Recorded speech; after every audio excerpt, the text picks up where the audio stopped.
Yeah, so today we're doing 15 minutes warm up and then we're going to do a 5k progression. So start off relatively, not hard, but just like a decent effort, and then every 1k try and increase the pace, and then another 15-minute cool down. Josh has decided to turn up, get involved. He's excited. I don't think, when was the half marathon? September? September was my last hard run. I think we're like 12 weeks out from tomorrow. So still in the base building stage, not doing a lot of speed work. Spoke to my running coach, Nick Bester, and he knows I'm still just trying to build the aerobic base without getting injured, because I've had it in the past where I've gone out, I've done too much too soon, got a niggle, got injured, and then I'm just like maintaining it. Normally we work off the 80-20 rule, so 80% of it will be like easy zone 2, like low level heart rate stuff, just time on feet, and then 20% will be either tempo, critical velocity stuff, or like threshold stuff. So the higher paces. So if just easy figures, if it's 100k, you might have 20k of 100k a week. You might have 20k of that at hard efforts, and either marathon pace and above, down to sort of 5k pace, and then the rest of it will be like sub-maximal, easy sort of conversational pace stuff. I've got a few niggles in my hip and stuff like that, just trying to make sure that I don't get injured, because it's the most important thing for me, staying injury free. This slightly older body. Well, what's your warm up saying? Is it like 2 miles? 2 miles? Yeah. That's not part of the 5k, is it? That's No, 2 miles warm up, yeah. Yeah, no, you should start moving, I reckon, and I'll do some of these. I'll do some strides, and then meet you in a bit. I haven't run properly since September. Me and my mate we're doing a high rock sim at the end of Feb, so and it's with a group of lads, and apparently we're up for the win. So I better start training, because I'm going to let him down big time. So I'm hoping he's just going to do most of the exercise, and I'll just tap in on the runs, but that's not going to happen. So, you know, we'll see. So I better start doing something. Do you know what I mean? Because I've only got 3 weeks to train. It's not ideal prep. You won't even run with me on the warm up. Yeah, no, I wasn't up for this at all. I need to do it though, so you know, it's good. It's good for me. It's just, you know, it's getting that first one in, breaking the seal, and then we're good to go. We've done a session on Thursday night, like a conditioning session. Ski erg, rower, bike erg, versa. So that was good. So that opened my lungs, but it's just the running. I just hate the track. Hate it.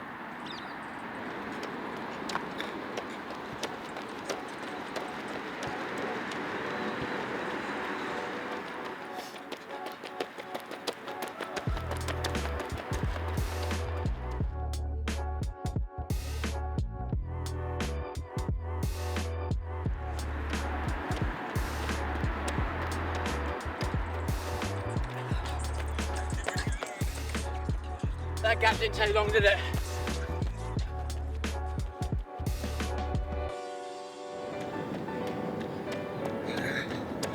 Halfway.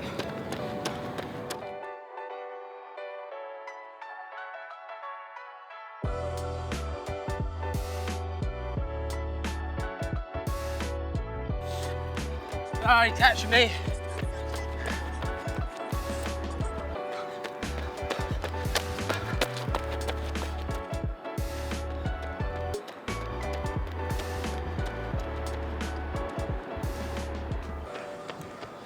"19 minutes, 20 seconds.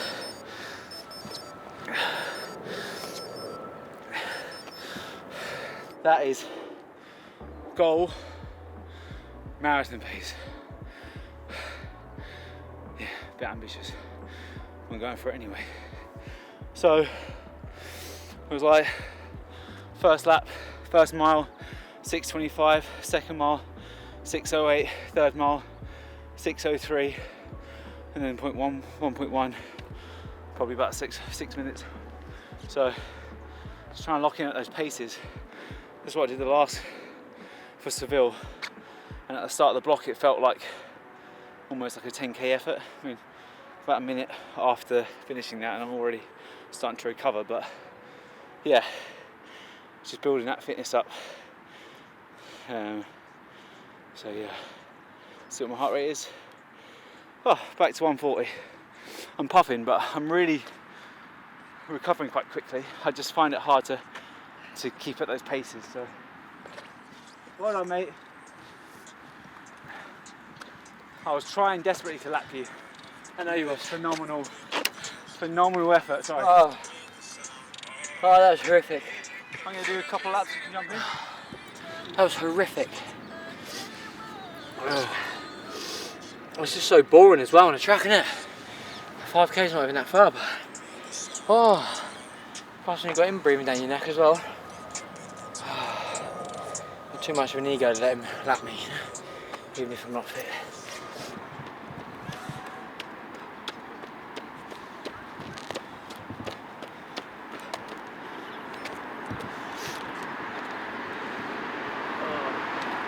Well done, mate.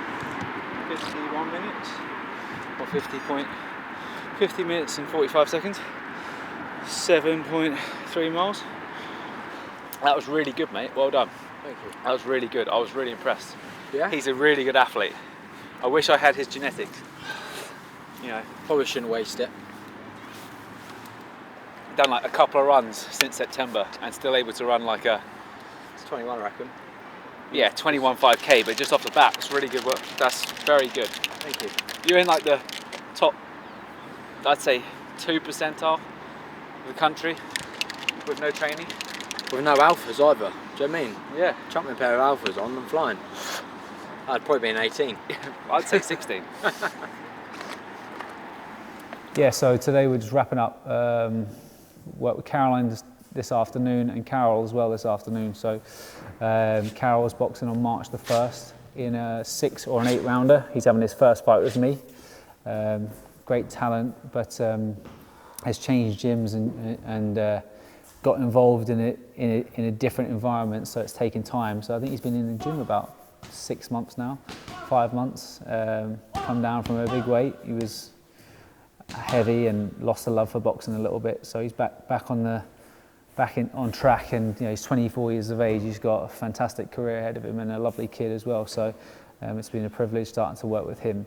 And Caroline is boxing a week later on March the 7th in an all-female show in the Royal Albert Hall, the most beautiful arena for an all-female card as well, which is going to be so historic. And she's got a really good slot on the bill. She's boxing a Korean girl that has only lost twice, but very highly ranked. It's her mandatory challenger, and yeah, she's in a really good place. So she's not had long in between the last fight and this one, but yeah, started the training. Good thing is we're not starting from ground zero again.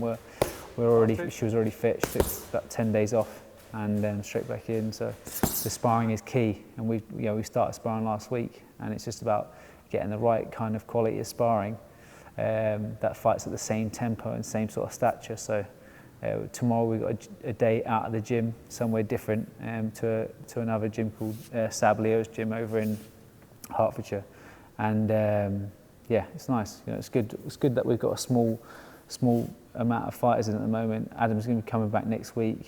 Chris has had a little bit of a bug, but he was in last week, so he's had a few days off. But when there's only 2 fighters in it, it's a bliss. You know, it gives me a bit more time to sort of work on things with them, and it allows us to go outside of the environment for sparring as well, because sometimes it's a bit boring, it gets a bit stale coming to the same gym all the time, and going away you get that like little butterflies in your tummy, knowing that you're going to be sparring somebody at their gym, and you want to go out there and impress, and there'll be different eyeballs watching you.